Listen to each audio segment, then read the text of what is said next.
Welcome to the Maverick Mindset Podcast, a podcast that will explore the stories of people who have chosen to take life into their own hands, in their own way, and define what success means for them. Be prepared to be inspired, motivated, and maybe even learn something new. My name is Romeo Santos, and I'll be your host. This is the Maverick Mindset Podcast. Let's go. What's up, Maverick Nation? Romeo Santos, your host here. Super excited about the guest that we have today, Mr. Nick Waldner. Nick Waldner is an old friend of mine and colleague. He is an incredible professional real estate agent with 18 plus years experience. Everybody likes the guy because he's awesome. He's even been on TV. He was on the Waterfront House Hunting show, has a beautiful wife, a little boy, and he's even graced us with his presence today when baby boy number 2 is coming tomorrow. So we're really, really blessed and honored to have him. Super excited to jump into this and talk to him. He's an adventurous, he's a philanthropist. You guys are gonna love this episode. So why don't we jump on in? And Nick, welcome to the show. Hey, thank you for having me. Yes, at any moment, if my wife starts yelling, I'm gonna disappear. But we're not due till tomorrow, and the doctor said it could be a week after that. So who knows? Who knows? Awesome. Very good. Very good. So tell us a little bit about your family. You've got, you have your wife and your little boy now, who's how old? Yeah, so I've got my wife and I have a 2.5-year-old. And then of course we have another boy coming very, very shortly. Yeah. So I'll have two under 3 very shortly, and life's going to change. That's going to be really awesome. That's going to be really awesome. My wife and I have 2 now as well. And you're right. Your life is going to very much so change. Absolutely. Wrangling 1 is fun. Wrangling 2, you go, oh my goodness, we're almost outnumbered. So that's awesome. All right. So, looking back on your bio, and I know you through business, and I know the awesome person that you are. I know that you love to give, that you like to teach. You're very well liked and respected because of the person that you are and the character that you have. But talk to me a little bit about like life and who you were as a kid and how you found yourself kind of progressing into this crazy world of real estate. Yeah, gosh. So I should have a couch and like lay down if we're going to get really deep into this and go back to my past, my childhood. But no, I'm kidding. So the first thing that came to my head, and I'm an open book, so I just share whatever comes to my mind. But the first thing that came to my mind was, I can remember, I think I was in the 6th grade or something like that. And I came home and I walked up to my mom and I had $400 in my hand. And as a 6th grader, she looked at me and I said, I want to buy a mountain bike. And she said, where in the world did you get $400? Because you're 10. So rewind back. I don't know how I picked up this habit, but I was at Costco with one of my family members, an aunt, and they had those big bags of candy with all the little individual candies in it. And I said, wow, I would love that. It was maybe like Crunch Bars or something. And my aunt bought it for me. And I came home and I got the idea that what if I sold these for 25 cents a piece on the bus every day before and after school?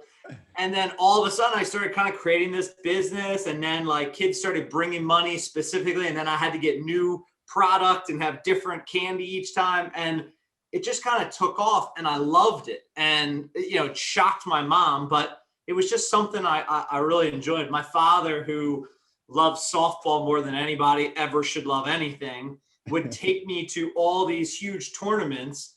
So I can remember again, like 6th, 7th, 8th grade, I went and built like this snack bar thing that went around my neck, and I would go around to the stands and say, hey, who's hungry? I'll go get your food and you just give me whatever tip you want. And of course, 11, 12 years old, people are like, oh, here's an extra $5. Oh, yeah. And it was, again, I'm like running around doing all this stuff. And I just learned like so early on that the more energy I put into something, the more return I need to get. I am not the person who can just sit and make an hourly or get a salary. I wanted to work hard, and I wanted to get rewarded for that hard work. Oh, wow. That's incredible. So you were a preteen entrepreneur. Yeah. I mean, if you break it down and we go way, way back, that's what it all started with. So all started with slinging candy on the bus at school. That's incredible. That's incredible. So when you were in school, besides being an entrepreneur and loving the ability to kind of create your own future and make your own money. What else did you do? Were you an athlete? Did you do anything like that? Yeah, I was a lacrosse player. So if you've ever grown up on the East Coast, Maryland, New York, all you know is lacrosse. It's as big as football is in Texas, and that was it. And I can remember my freshman year, I played lacrosse and soccer growing up as a young child. And then when I got to high school, I remember going out, in the fall for the soccer team and thinking, I've been playing soccer my whole life. Of course I'm good enough. And I didn't make the team. And that was one of the first kind of like real world, you're not as great as you think, or you need to try harder, or you need to work harder. And I can remember I just started lacrosse the year before. So all the kids in the area have been playing for 10 years and I'm like 1 or 2 years in. And I remember thinking, I'm not going through high school without being an athlete. So I worked my tail off. I got on the team my freshman year by like the skin of my teeth. I wasn't very good. My stick handling skills weren't great, but I was willing to work hard. And I think the coaches saw that. Fast forward to senior year, I was the leading scorer. I had, all county. I was captain of the team, like all the accolades that you want and you think are important in high school. And then I went from being this big shot, big lacrosse player in high school, and I went to Salisbury, which was on the eastern shore of Maryland. It's a massive lacrosse school. Like they've won the national championship as D3, like 8 out of the last 9 years or so. It's crazy, like tons of lacrosse players. And I got there thinking I was really good at what I did. And I looked around and it was like, oh yeah, I was leading scorer too. Oh yeah, I was best in the state too. Oh yeah, I was. And all of a sudden, reality slapped me in the face and it said, maybe athletics isn't going to be your ticket in college. And that was a wake up call. So I think that having those failures in life is what creates that fire and that burn to, all right, what am I going to do? How am I going to react to this? I love the saying, we're 10% what happens to us, 90% how we react.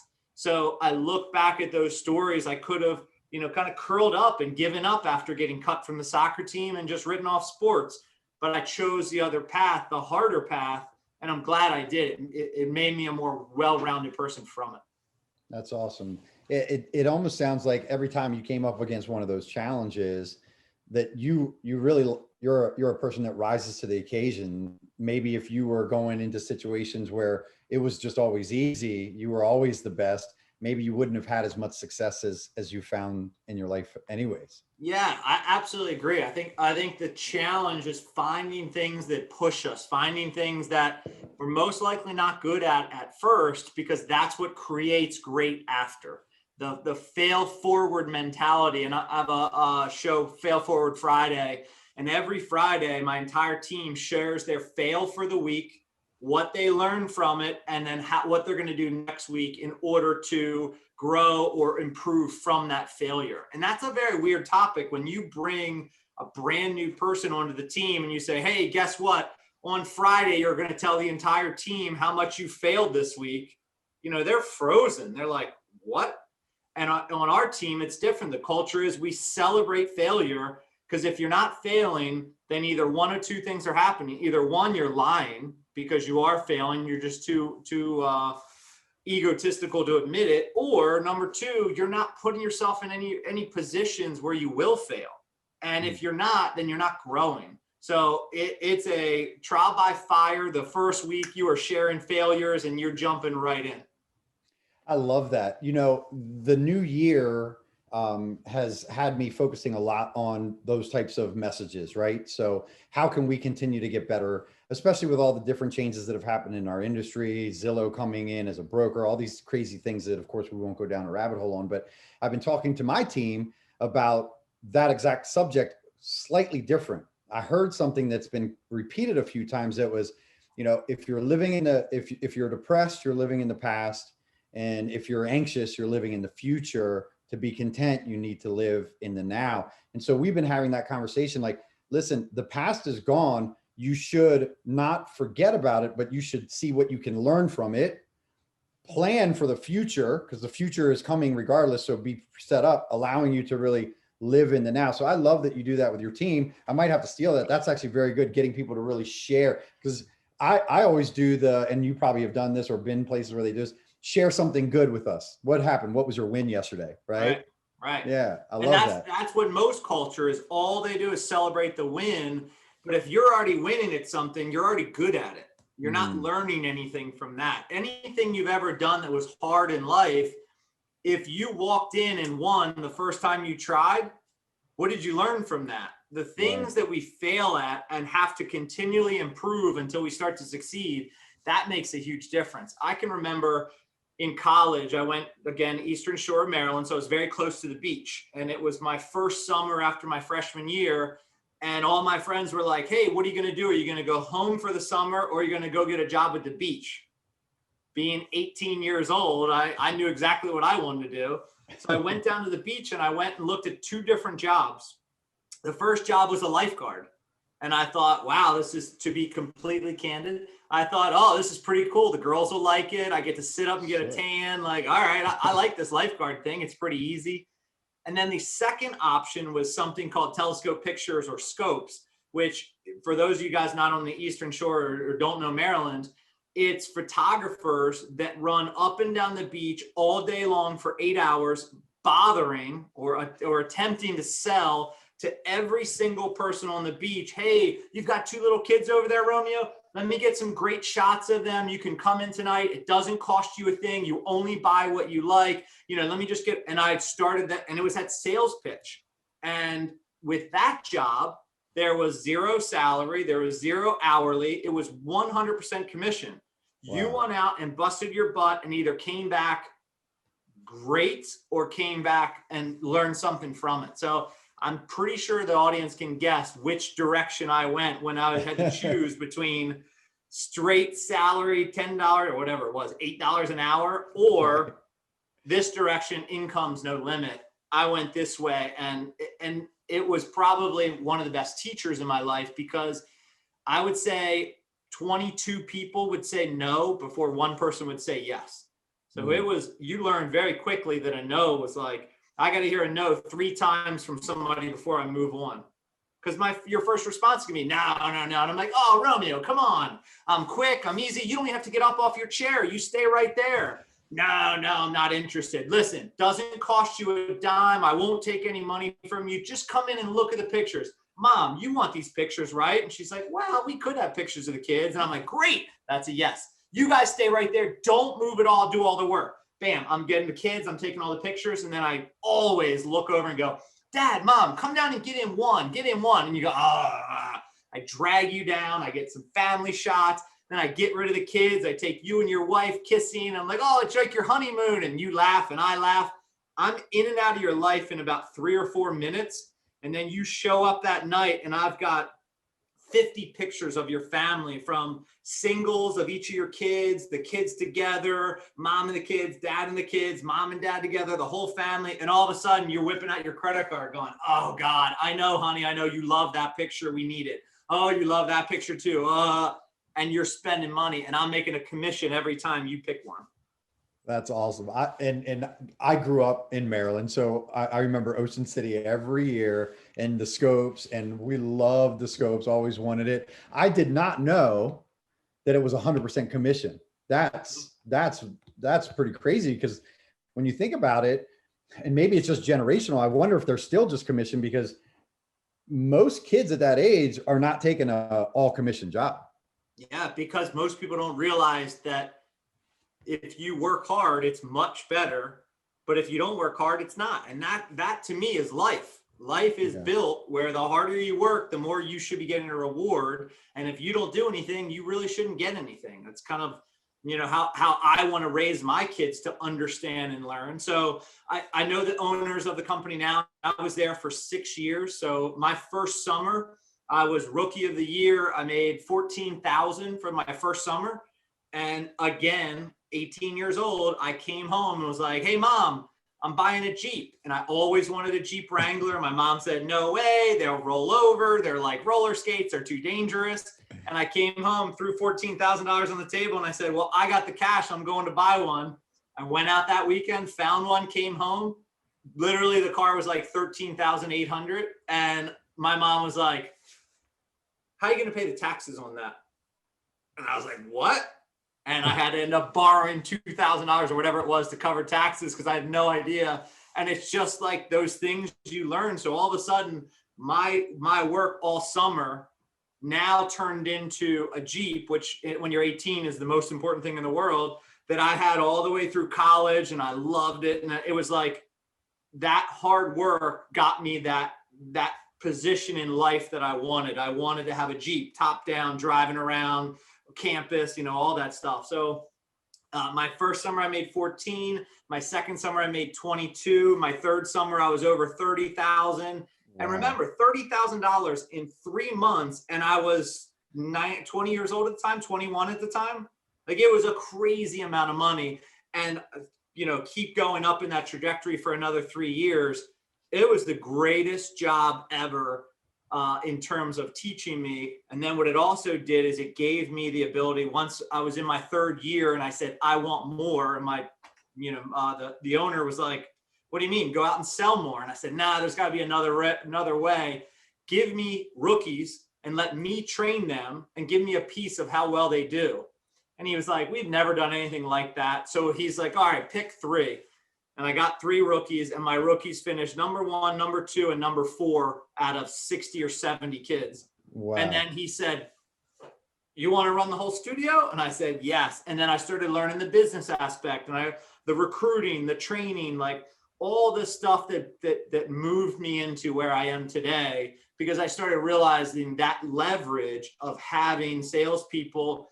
I could make a massive impact by teaching and showing people how to go forward or what that runway looks like, and I would win as well. So it was they win, I win, everybody wins. Let's go.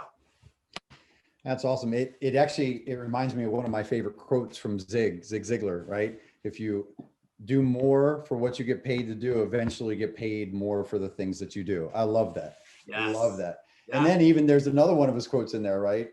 Actually the Jim Rohn, right? You can have everything in the world you want as long as you help everybody else get what they want, which it sounds like you used both of those and you were able to get exactly what you wanted. That's amazing. All right. So I think everybody listening, it's totally clear that you're charismatic, charming, and driven like crazy. Where did these habits come from? I mean, were your parents this way? Like, is it just something that you think you were born with? Yeah, so I would say one of the most impactful books in my life was Rich Dad, Poor Dad by Robert Kiyosaki. Mm-hmm. Reading that changed my perspective on everything. So as I was growing up, I graduated high school in 97. So right around the early 2000s was the big boom in the stock market. And it was the big bubble. Everybody was like, stock. So what do you think I studied in college? I was a finance major because I wanted to be a stockbroker because that's who's making all the money. And as I got into that and deeper, and I did great in school. School was easy for me. I read that book and it was like this slap in the face. Like, why would you want to go do that? Go build your own assets, go build your own business, go stop working for the government or for a big corporation or for a minuscule retirement, go build your own. And like reading that was like, it mirrored my life. When I grew up, my father was in the fire department. So he was captain in the fire department in Baltimore City. And he worked there for 39 and a half years before he retired. And he got, his pension is like 89% of his salary for the rest of his life. And he's thrilled and happy with that. Mm-hmm. But to me, if I'm only making 80% of my salary, that means I have to scale back my life 20% just to continue living. I don't want to retire into scaling back. I want to keep growing and doing. So then on the other side, my mom, when my parents got divorced, my mom never went to college, never had any kind of formal education. She had a best friend whose mom was a real estate investor. And she said, you should get your real estate license and start selling real estate and buying property. So when my parents got divorced, my dad stayed in the same path he was on. And my mom, I watched her go like this. And then all of a sudden, by the time I'm in high school, my mom's, much more financially set. She's doing the things she loves. We have a beautiful house and all those things that you want when you think about success. And I'm watching my mom get all this, and I'm watching my dad just always stay the same. So I grew up with a rich dad, poor dad, but it was a rich mom, poor dad. And that was that was between that book and my life and how well it mirrored. I couldn't follow any other path. My mom's path was my path. Got it. Wow. So when did you get in real estate? 18 years.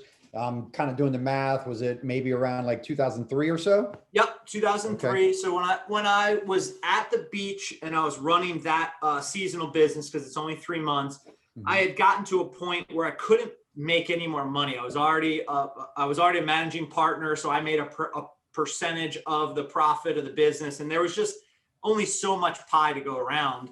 So that person and I who owned that company, we went out and researched franchises. I was like, franchising is a great way to make money. Let's go into that. But I don't want to own a franchise. I want to own a territory. So we went down to Arizona for Cold Stone Creamery back in the day, like in the like 2001, 2, 3, 4, 5. That was like that was everything. That was the Starbucks of ice cream, they called it. So we went down, we bought the territory of Maryland, Virginia, Delaware, DC, Pennsylvania, and the southern half of New Jersey. So massive territory. Yeah. And then we opened, everybody, there was 5 partners, 4 minor partners, and then 1 main partner. And everybody had a different role. And my role ended up being the commercial real estate side. So when someone said, hey, I want to open up a Cold Stone, I worked with the local broker in that area to find the right location. Then another partner would step in and help them with construction. Then a third partner would step in and help them getting their store up and ramped up. And I watched this like oiled precision machine, and it was the same every time. The people who bought the franchise and followed the model to a T, made money and were successful. The ones that bought the franchise, paid for the model, but then thought they knew how to do it better, always kind of like barely scraped by or didn't do well or were always upset. So you got to see this internal working of, if you follow the model and stop trying to do it yourself, you can grow really, really quickly. So that's kind of how I got into the real estate world. And then I was doing that for a while. And then, then it comes down to, your ethics and your morals. My partner, who now I've been in business with for 7-8 years, he was an older brother, father figure to me. I mean, like, we had been through everything. He had taught me more than any mentor has in my life. He's got a wife and 3 kids, and I find out one day he's sleeping with our secretary. Oh. And it was, that's how I felt. I was like, oh my God, I loved his wife. I thought his kids were amazing. And I went into his office and I said, that's it. You gotta end that. You gotta go tell your wife, you need to figure this out. Like, we gotta fix this. And he looked at me and was like, this is none of your business. Get out. And I just immediately, the second he said that, I was in shock, because this is like my father, older brother telling me this. And I walked out, picked up the phone, called my mom, who had been in residential real estate for as long as I can remember. And I said, you know what? I'm thinking about getting out of commercial and coming over there. And she was like, what? You'd come into residential? I said, yeah. And she was like, great. So I went, got my license and all that stuff. And I went to my company and I said, guys, I want to, we had like 10 stores that we owned together, and we had this, that, and the other. And I said, I want to just be bought out. I don't need anything, extreme. I just want to get my fair value, and I'm going to walk. I did that. Fast forward 6 months, the wife found out, the girl got fired. Then she sued the company because you can't fire me because you were sleeping with me. And the whole thing imploded. Ooh. And we went from the #1 franchise developer in all of Cold Stone to completely defunct. And I'm glad that I followed my core, and I went the opposite direction, because I knew that wasn't what was right. Wow. Yeah. So I got into real estate. And when I did, the first thing my mom told me, it was very clear. She was like, all right, let me just explain how this business works. My business is my business. You have to develop your own business. And I thought in my head, this is my mom. She's not going to let me starve. Like, she's going to take care of me.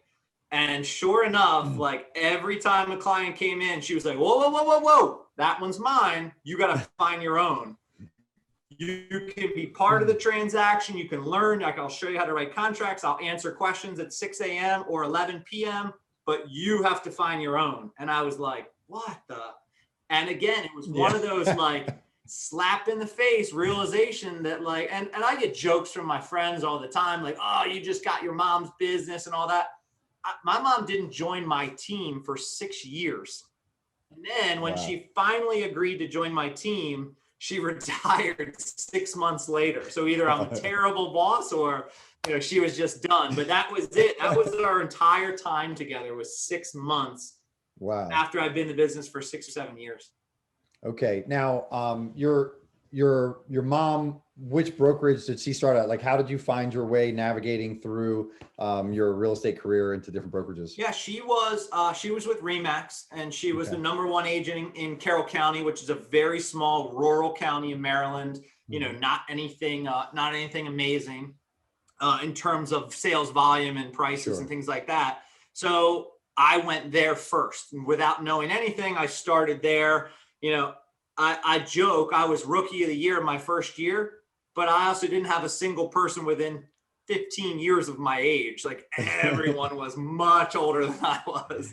So it was kind of a joke. But as I grew in that company, Remax was #1 at the time. So it was actually a great company. I realized that I needed to move to a bigger location. I needed to go to a bigger pond, because all of a sudden, you know, I'm 26, 27, and I'm like #3 in the company. That's crazy. I'm not good enough to be #3. So I moved to a different Remax in Columbia, and I instantly went from #3 to number like 26 out of the whole office stats. And that opened my eyes to how some of the bigger agents were doing it. And then I really started kind of getting into that. Fast forward, I started doing so well that our broker came and said, hey, great news, Nick, you're doing awesome. We're going to make you a full-fledged agent now instead of having you guys on a team. And I looked at my mom and I said, why would we want to do that? I'd have to pay double the cost. And they were like, yeah, it's fine. You can afford it, and walked out. Oh. And I was like, so we set a meeting up. We went down, I sat down, I explained why, no, we have no desire to do that. We'll stay as our team and, you know, blah, blah, blah. And he said, listen, sweetheart, that was to my mom. Listen, sweetheart, we know you're not going to go anywhere. So just agree to it and let's move forward. And I was like, wow. Oh my goodness. Next day we were gone.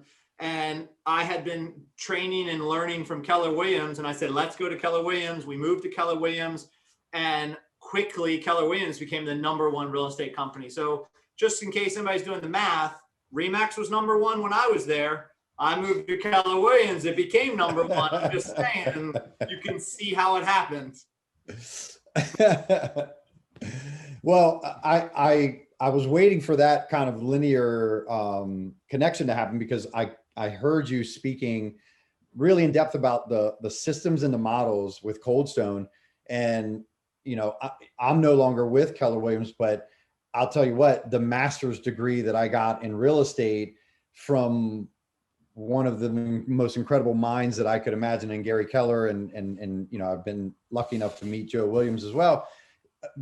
The systems and the models that they teach, you're absolutely right. If you can learn a system and a model and follow it and be disciplined, what it can do for your business, for your world, is just incredible. So let's talk a little bit, because, you know, up until about 4 years ago, saying that you were doing 40 transactions a year. And when I read that, I was like, that's not accurate, is it? That can't be, right? Like, I know Nick, they've been like crushing it. Now you guys are doing 400. I'm sure everybody wants to hear how you go from 40 to 400.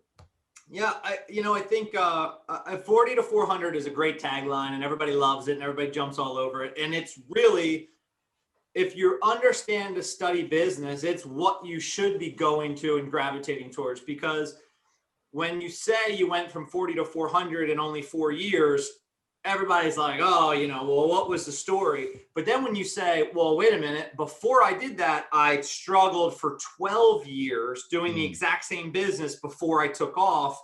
Now the story gets real. Now it's all of a sudden like failure. Whoa, now I'm moving up. And it's It's this gradually, then suddenly. And that was kind of the career path I was on, and why you were like, what? That hasn't been that long ago, because I failed for so many years. And failing is probably a bad word, but I wasn't hitting the level that I wanted to. And I can remember very vividly, I had moved into the real estate role exactly like I did the scopes role. I was running around trying to sell. And as many as I could sell, that's how much money I make. After a while, I'm sitting in a settlement and I'm looking down at my phone, and I'm looking at my watch, and I'm thinking, like, what the hell is taking so long? This settlement officer's so slow. I got a million things to do. I need to call that buyer back. Still need to go to that listing appointment. God, I haven't even done the request for repairs. And this is what my mind is doing. And I look up, and here is my super sweet buyer holding a pair of keys, looking at her husband, like deep in their eyes. They're like welling up with tears. This is the greatest moment. They finally became homeowners. And I felt this big. I felt like, wow, I'm so focused on myself and not my client, because I've gotten so busy and I'm trying to do it all myself. And I realized in that moment, I needed to make a change. And my change was either add leverage so I can sell more and be more present, or the other thing that I saw it was, I love the relationship. You're texting every day, you're talking every day, you learn everything about their family. Like, you go from 0 to 100 in like 10 days. And then you're with them for 30, 60, maybe 90 days. And then like the well shut off. It's like, hey, we bought our house. See ya. And I remember always getting this feeling like, man, I really liked them. They were really great people. Hope they call me in 7 years. That was pretty much it. So then I changed my perspective. Well, what if I could develop these same type of relationships with agents? And I taught them what made me successful. And I taught them, here's your career path. Don't worry about this. Ignore this. This is your path.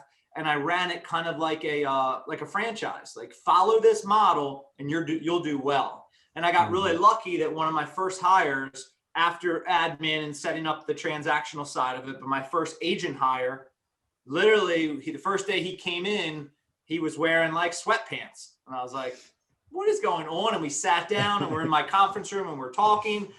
And about 5 minutes into the conversation, he gets beet red and he goes, oh my God, is this an interview?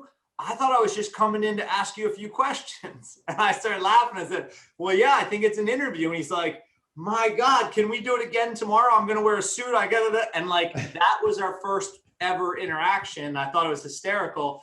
And then that day forward, if I said, run through that brick wall, he went, okay. And he'd run through the brick wall. And then he'd come back and say, why did I do that? And I realized that personality allowed him to skyrocket his success, because he didn't have the ego telling him, well, that's the way you do it, but I think I'm going to try this. And no, like, did that work for you? All right, then I'll run through the wall too. And like that type of growth and watching him grow. And then I'm there for, his wedding, his first child, his second child, his first investment property, like all these milestones over years, rather than that short relationship with a buyer or seller. And it was like a drug. I was hooked. Like, that's what I want to do. I want to create the flight plan and the runway to let agents take off. I don't care about anything else.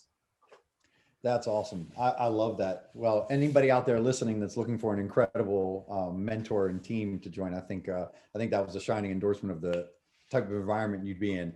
That's really great. And I think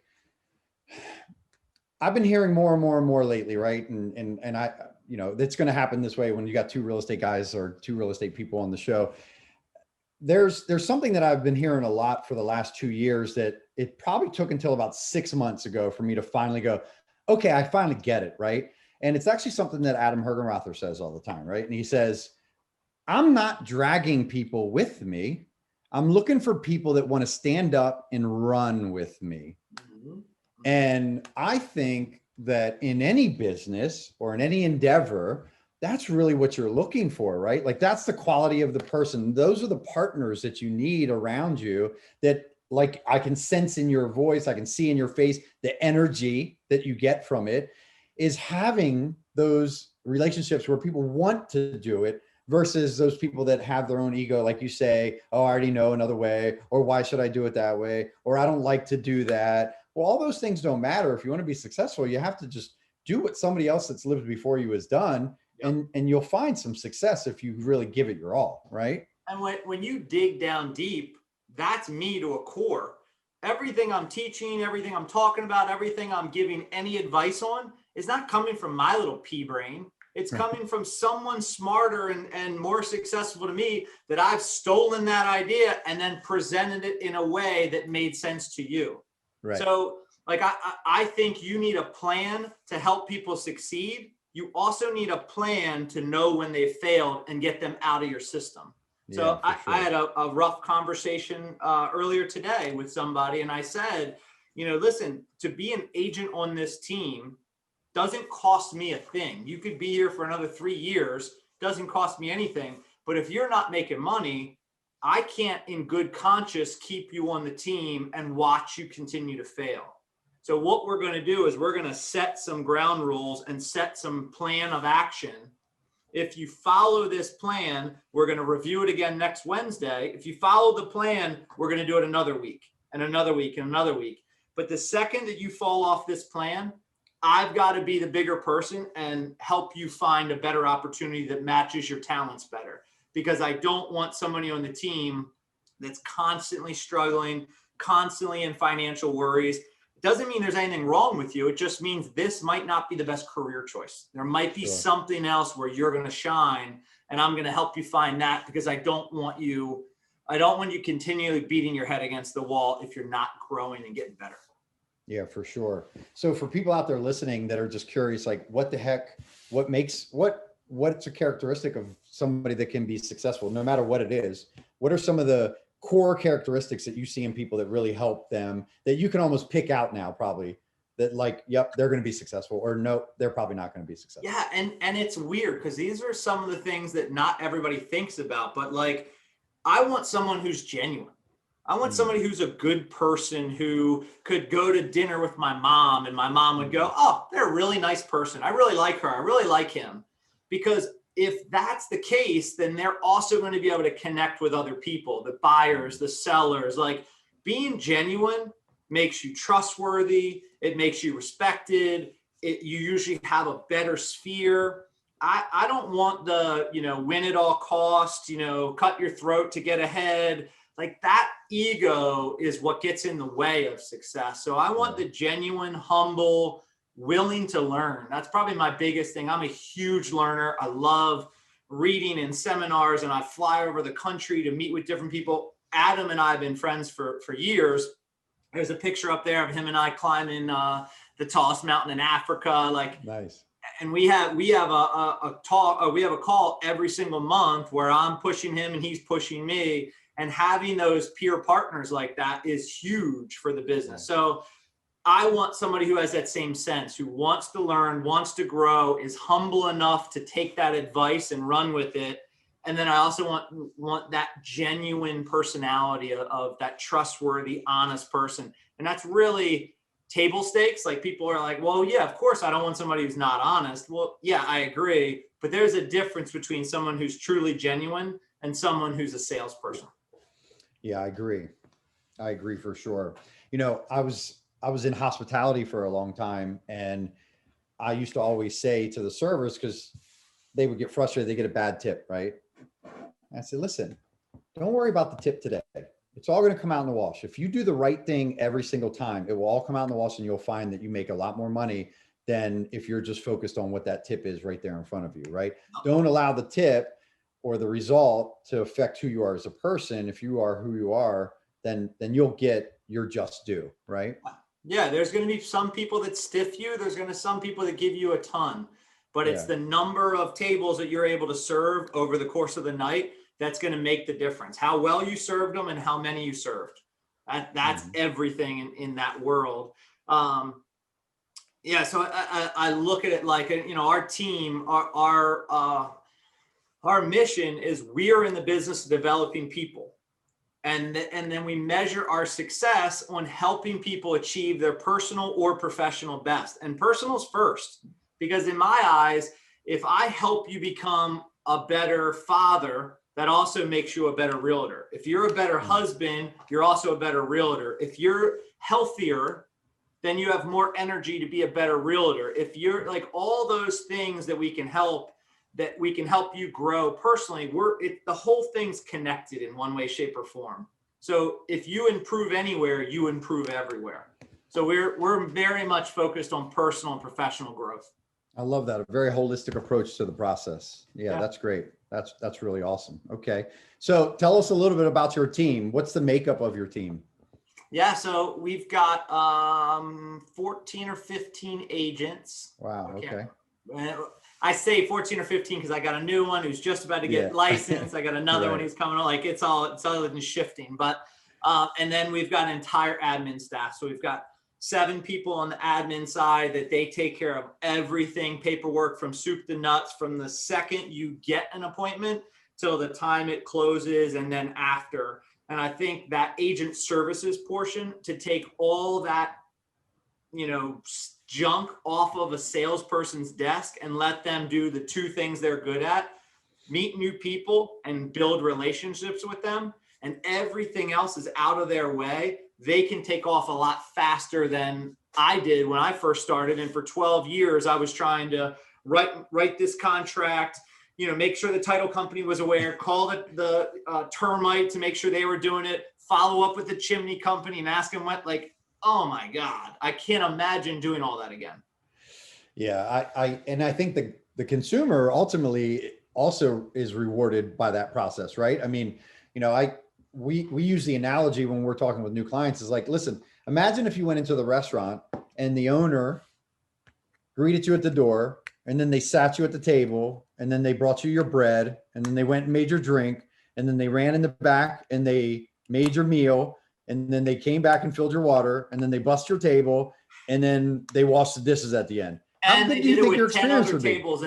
Right. How good do you think your experience would be? And when I say that to people, they go, that would be awful. And I go, exactly, which is why we don't believe business should be built that way. Now, it's the traditional way that it is, right? I mean, I think more and more agents are learning that there's a better way that you can service more clients in a much more productive way, have a better quality of life because you're not working till 10 o'clock at night trying to get the paperwork done that you couldn't do during the day, actually spending time with your family, and the clients are happy. So I love that. I love that you have that process. That sounds like you've got a really well-oiled machine. What are some of the challenges you had while you were kind of growing to this stage that you could share with the audience that might help them if they're experiencing some of those same things? Yeah, and I think it's important to say we're not a well-oiled machine where everything works perfect. We're a complete mess, just like anybody who's growing is. Yeah. The difference is when I say we're a complete mess, there's things I just want to. So we've adopted the 1% rule. It's every single day, how can we get 1% better? So I go and I have meetings with my transaction admin staff, and we talk about what did you do to get better today? And it might be something as simple as, well, there's an email we send congratulating people when they go under contract. We've added a little bit of softer language to make it feel warmer. We've taken out a couple of lines that we thought were extra fluff. And we added 2 more points that we usually get questions on, so they know it right from that email. They don't have to actually ask the question. Now, that little email is not going to change our entire business, but that times 365 other little tiny changes over the course of the year, then 2 years and 3 years, the compound effect of that is massive. So now with our team, we're constantly looking at ways to get 1% better. And when you start that policy, like if I hire somebody today, I sit down with them and I say, okay, listen, when you first started a new company, you don't want to, make waves. You want to kind of get in line and figure out where you need to be and focus and all that. I'm going to tell you that in 2 weeks from today, I'm going to come to you and I'm going to say, what's one thing we do that is stupid, or that you did a different way with another company, or you can't understand why we do it that way. You've got to find something that you disagree with the way we do it within 2 weeks, and you're going to bring it to me, the owner of the company, and tell me why it's awful. And people are like, what? Because I know that the culmination of their past experiences, of all the different jobs they've had or careers they've had, they're going to be able to come in and better our organization in some way, shape, or form. And if I can start developing the mindset of we're never truly there, we're always having to grow and get better, then I can foster that open communication where somebody says, well, I don't know how to tell you this, but you guys do blah, blah, blah. And we didn't do it that way. We just did it this way because it cut off like 4 steps. And most of the time I'm like, genius. All right, deal. We're going to start that tomorrow. And they're like, what? And I'm like, yeah, well, I'll have a conversation with all the admin. I'll let them know that we're changing our process. And they're like, what the? But that's what you do to get better, that 1% better every single day. Find something that you can do and improve on it. And over time, the compounding effect is incredible. I love that. And I noticed that one of the books, one of your most influential books or impactful books you have is The Compound Effect. I too absolutely love that book. I mean, the simplicity of just doing consistent activities and trying to get better each time, and then the compounding impact. It sounds like, which is what happened to your business, right? I mean, 12 years stuck at 40, and fast forward 4 years after, and you've 10x'd it, right?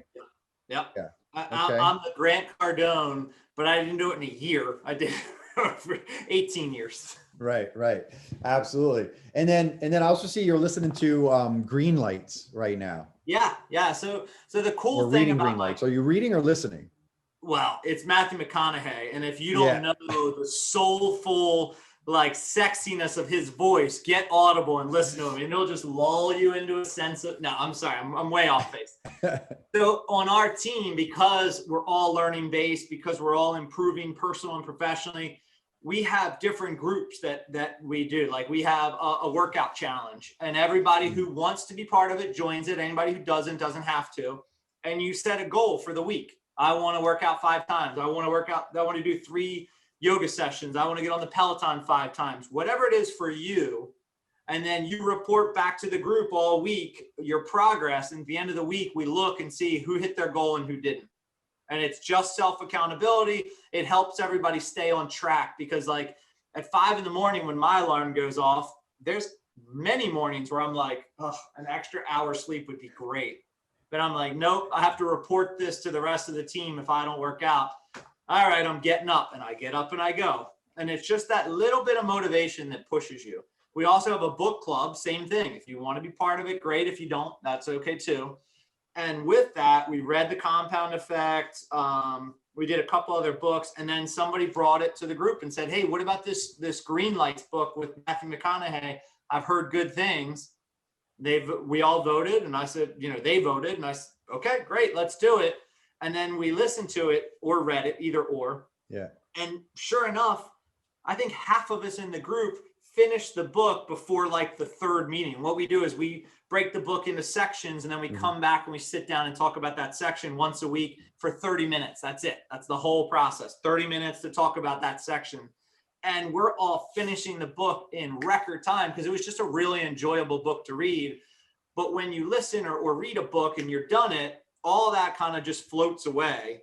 Yeah. And then when you come back and you have a set time to discuss it for a half hour, everything comes back like riding a bicycle. And then you start to really comprehend it and really internalize it, because not only have you read it, but now you have to talk about it or teach it to somebody else or give your perspective, hear other people.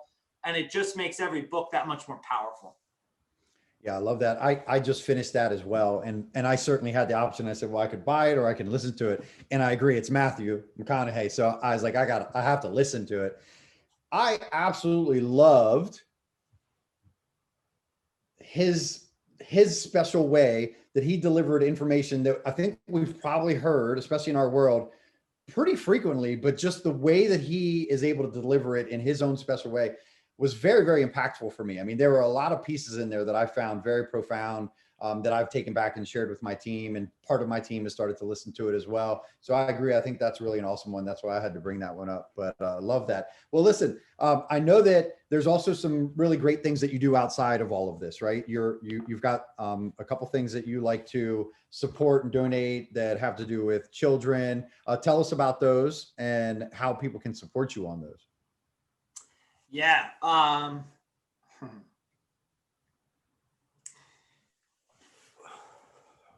Every once in a while, I get very emotional talking about those things. And I don't know why. Like, it just, I guess that's the core.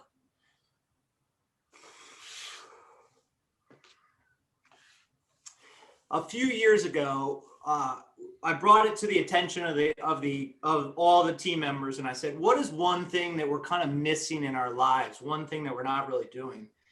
And it came up again and again and again about being charitable and giving back. And everybody on the team said they wanted to, yet we were all so busy with our work and with our lives that we weren't giving that time back and that effort back that we all truly wanted to. So it's almost like we all had a little hole that was missing. So we started talking about, well, what kind of charities would we want to give back to? What kind of difference would we want to make? And we settled on children. So Ronald McDonald House and Johns Hopkins Cancer Institute right here in Baltimore are both phenomenal organizations that help children. So at Ronald McDonald House, if you have a child who's in for cancer treatments and they're coming from all over in the world and they might have to stay for 2 or 3 or 4 months, that's very tough for a parent to afford not only the treatment, but also a place to stay for 3 or 4 months. So they go to the Ronald McDonald House. They can stay there for free. They still are close with their child. They're there to support them the entire time they're going through the process. So we felt like that was something we really, really passionately felt we wanted to get behind. So we did. And our first year, we donated, I don't know, maybe $500, something like that. It was very minor, but it was very just getting our foot in the door and kind of getting an understanding of it. Fast forward over the last few years, and every single Christmas, I'm not a person who just wants to hand a check over. I don't feel anything from handing a check over. So what we do with Ronald McDonald House and now Johns Hopkins as well is we get a list of all the kids that are in their unit, and it's ages, what they're into, what they want for Christmas. It's like a wish list, like you write to Santa, and we go and buy everything we can out of the list.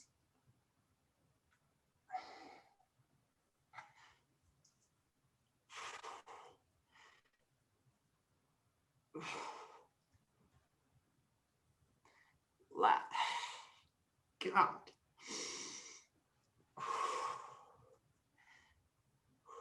I haven't told this to many people.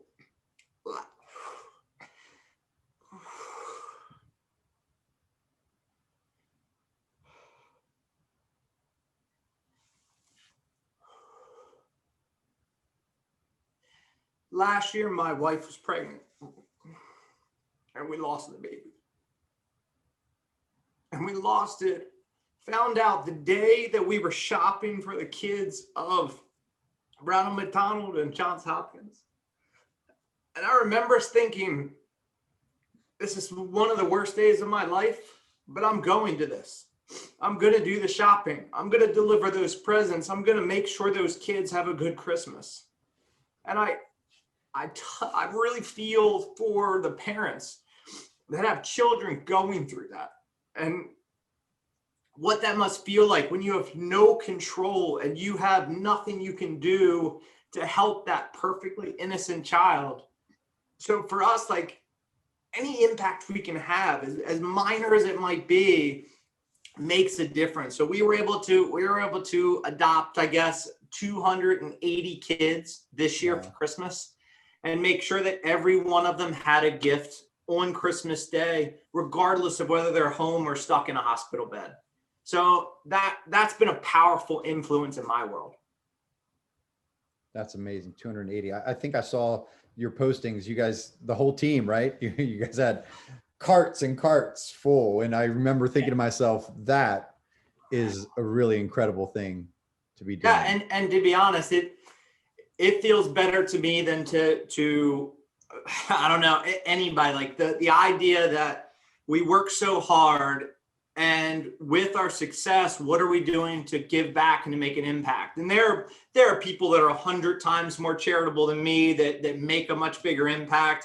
But I think if every single person picked that one small thing and they did it and they put that behind it, what a difference our world would make if everybody just had that one thing that they put that time and effort into.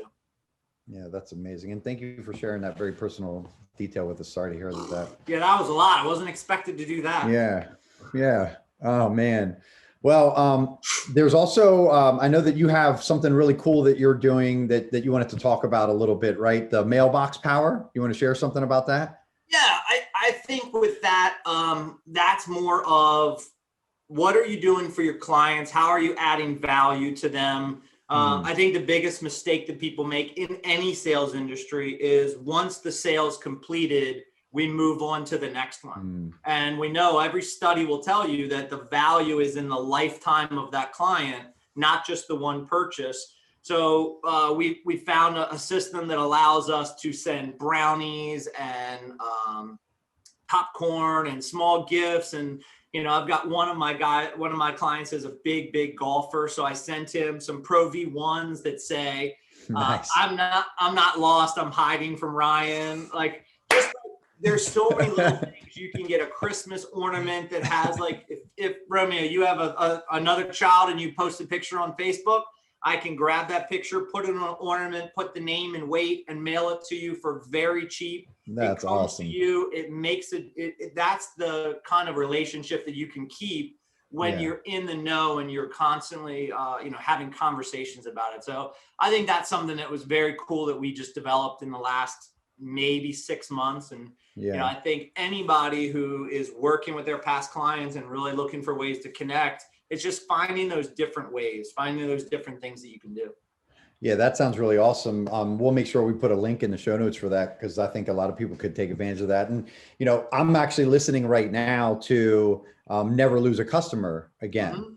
And it talks about that, builds on previous books that kind of talked about creating a customer experience. And that's been another big thing that we've been talking about, especially again, with the changes that are happening in our industry, especially with where they own pretty much so much of the top part of the funnel, is like, we can effectively make sure that people are still taken care of, because at the end of the day, these other tech companies that are coming in, it's impossible for a tech company to genuinely have the fiduciary interest of a consumer in hand, right? You need to have that human that genuinely is working for you. And I think that that's where it's at. I think for the last 3 years now, that's been our focus, is we just need to make sure that we're being genuine. You mentioned that, right? Hopefully you really like the people that you're working with and you've developed a relationship with them. And so don't be a stranger, right? Yeah. Like, just stay in touch with them and hopefully be ingrained as a part of their world. And you'll find a lot of success in that as well. And I think that that's a big part of the reward for me in this business, is same like you, being able to work with the people that are on the team and helping to grow and mentor them. I've always loved that. It was a favorite thing that I did when I was in hospitality. But the relationships with the clients, right? And, seeing their families grow. And then when it's time for them, because they're bursting out of the seams, to go into another place, those are really, really awesome times when you can be relied upon to be their person. And they reach out to you and they're like, oh, no, I knew I had to talk to you, because you're like, okay, I did something right. I showed them a value, and they really entrust me. That's an incredible feeling. I really love that quite so much. Agreed. And that's real. That's that genuine feeling. Right. Absolutely. Very cool. Well, listen, I know that you don't have a whole lot of time, and I don't want to continue to take your time, and we're so appreciative, and I'm so grateful to have you on. I'm sure that people are going to love being able to hear more about your story. Thank you so much for sharing everything. We love you, and best of luck. Please send our love to Emily, and we're really excited for the new little brother for your big boy. Yeah. My second little nugget coming along. That's awesome. I definitely appreciate you having me. I think when we're able to stop and look back at our past and start thinking through some of the things that truly made a difference in our world, it starts to help us remind us of our values and remind us of what are those North Stars that we've always been following that has helped us through some really good times and really bad times. So like this to me was very therapeutic. I appreciate you, having a show like this where we can kind of open up and talk. I love it. And you just made me think of one last thing that I'll share. They always talk about follow your passion. And then we're all like, well, what the heck is my passion? And the best quote I think I ever heard about your passion is, the thing that makes you cry, that's probably your passion. Yeah. That thing that can evoke the emotion out of you, that's probably genuinely at the core what your passion is. Yeah. And I could definitely agree with that, because I think my core is impacting others. Yeah. So whether that's through the charity or through, a new agent or an admin that joins the team, like impacting others, a buyer or seller, it doesn't matter. Like that's probably the deepest core of what I want to give back to the world. So yeah, I couldn't agree more. Awesome. Well, we appreciate everything you share. I mean, ever since I've known you, you've always been open, generous, and very sharing. I think your family, your team, and your clients are all very, very lucky to have you in their lives. And Nick, thanks again so much for coming on. Tell everybody how they can find you.